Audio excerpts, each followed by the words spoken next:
जय गणेश भगवान की जय, कार्तिक महाराज की जय, सच्चा दरबार की जय, शेरा वाली माता की जय, सब संत भगवान की जय, सब भक्तन की जय, एकादशी माता की जय। कार्तिक मास कृष्ण पक्ष की रमा एकादशी का महात्मा।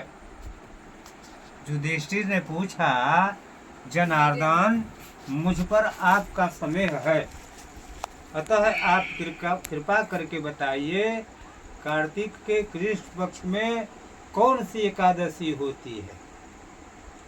भगवान श्री कृष्ण बोले, राजन कार्तिक के कृष्ण पक्ष में जो परम कल्याणमयी एकादशी होती है वह रमा के नाम से विख्यात है।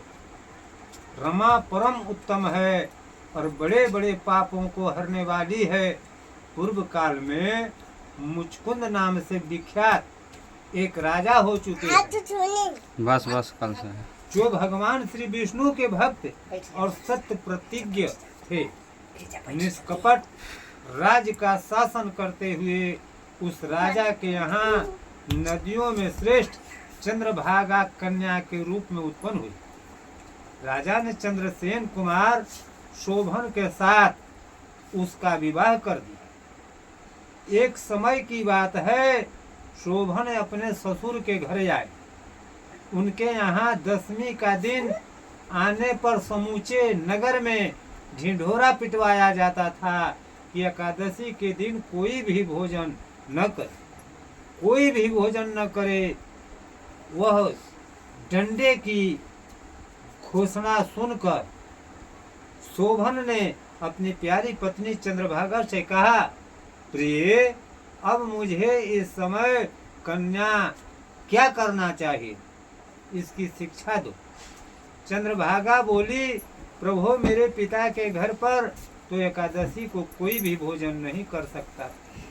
हाथी, घोड़े, हाथियों के बच्चे तथा अन्य पशु भी अन्न, घास तथा जल तक का आहार नहीं करते। फिर मनुष्य एकादशी के दिन कैसे भोजन कर सकते हैं? प्राणनाथ, यदि आप भोजन करेंगे तो आपकी बड़ी निंदा होगी। इस प्रकार मन में विचार करके अपने चित्त को दृढ़ कीजिए, उपवास रहिए। शोभन ने कहा, प्रिय, तुम्हारा कहना सत्य है, मैं भी आज उपवास करूंगा। दैव का जैसा विधान है वैसा ही होगा। भगवान श्री कृष्ण कहते हैं, इस प्रकार दृढ़ निश्चय करके शोभन ने व्रत के नियम का पालन किया। क्षुधा से उनके शरीर में पीड़ा होने लगी, भूख से, अतः वे बहुत दुखी हुए। भूख की चिंता में पड़े पड़े सूर्यास्त हो गया। रात्रि आई, जो हरि पूजा परायण तथा जागरण में आसक्त वैष्णव मनुष्यों का हर्ष बढ़ाने वाली थी, परंतु वही रात्रि शोभन के लिए अत्यंत दुखदायिनी हुई। सूर्योदय होते होते उसका प्राणांत तो हो गया। राजा मुचकुंद ने राजोचित काष्ठों से शोभन का दाह संस्कार कराया। चंद्रभागा पति का परलौकिक कर्म करके पिता के ही घर पर रहने लगी।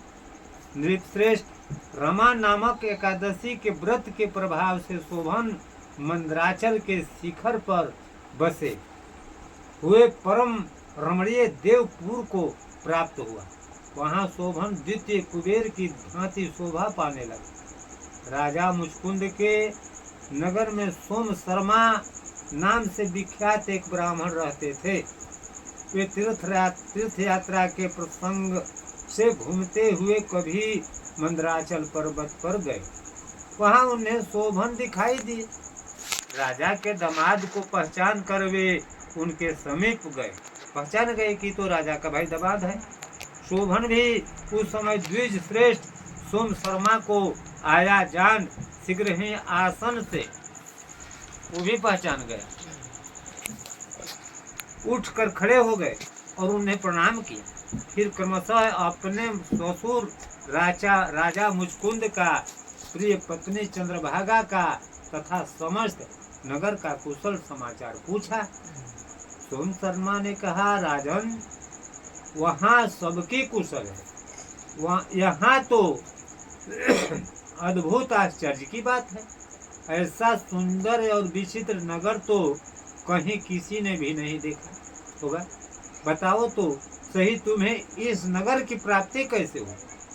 शोभन बोले, द्विजेंद्र, कार्तिक के कृष्ण पक्ष में जो रमा नाम की एकादशी होती है, उसी का व्रत करने से मुझे ऐसे नगर की प्राप्ति हुई। रमन, मैंने श्रद्धाहीन होकर उत्तम व्रत का अनुष्ठान किया तथा था, इसलिए मैं ऐसा मानता हूँ कि यह नगर सदा स्थिर रहने वाला नहीं है। आप मुचकुंद की सुंदरी कन्या चंद्रभागा से यह सारा वृत्तांत कह दीजिए। शोभन की बात सुनकर सोम शर्मा ब्राह्मण मुचकुंदपुर में आ गए और वहाँ चंद्रभागा के सामने उन्होंने सारा वृत्तांत कह सुनाया। सोम शर्मा बोले, सुबे, मैंने तुम्हारे पति को प्रत्यक्ष देखा है तथा इंद्रपुरी के समान उनके दुर्घर्ष नगर का भी अवलोकन किया है। वे उसे अस्थिर बतलाते थे, तुम उसको स्थिर बतलाओ। चंद्रभागा ने कहा, ब्रह्मण से, मेरे मन में पति के दर्शन की लालसा लगी हुई है, आप मुझे वहाँ ले चलिए। मैं अपने व्रत के पुण्य से उस नगर को स्थिर बनाऊंगी।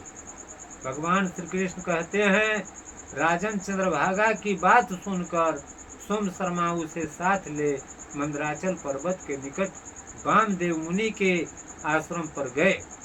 वहाँ ऋषि के मंत्र की शक्ति तथा एकादशी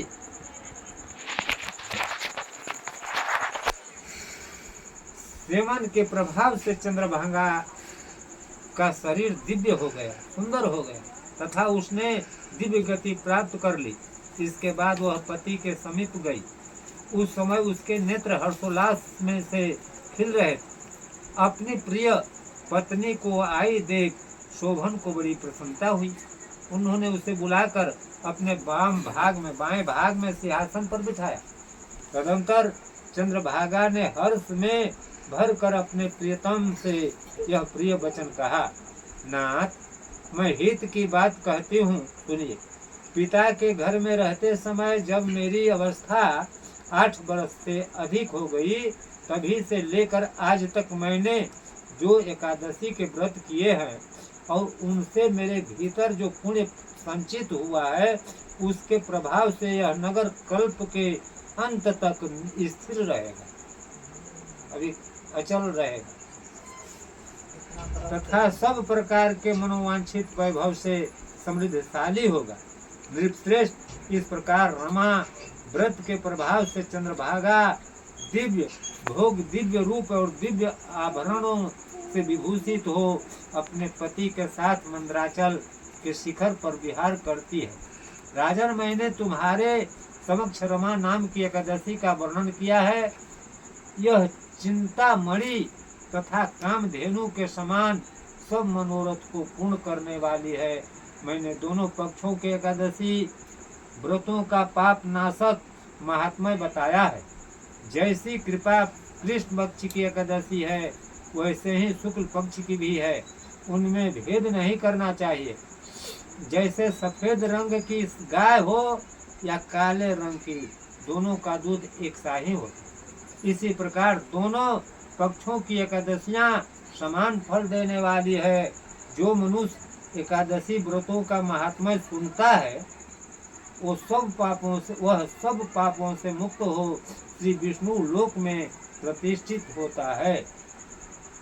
बोलिए सियावर रामचंद्र की जय, लखन लाल की जय, बजरंग बली की जय, गणेश भगवान की जय, कार्तिक महाराज की जय, एकादशी माता की जय, सरस्वती माता की जय, शारदा मैया की जय, सच्चा दरबार की जय, सब संत भगवान की जय। जय सीताराम, जय जय सीताराम, हरे कृष्ण, हरे राम, जय गुरुदेव भगवान की जय।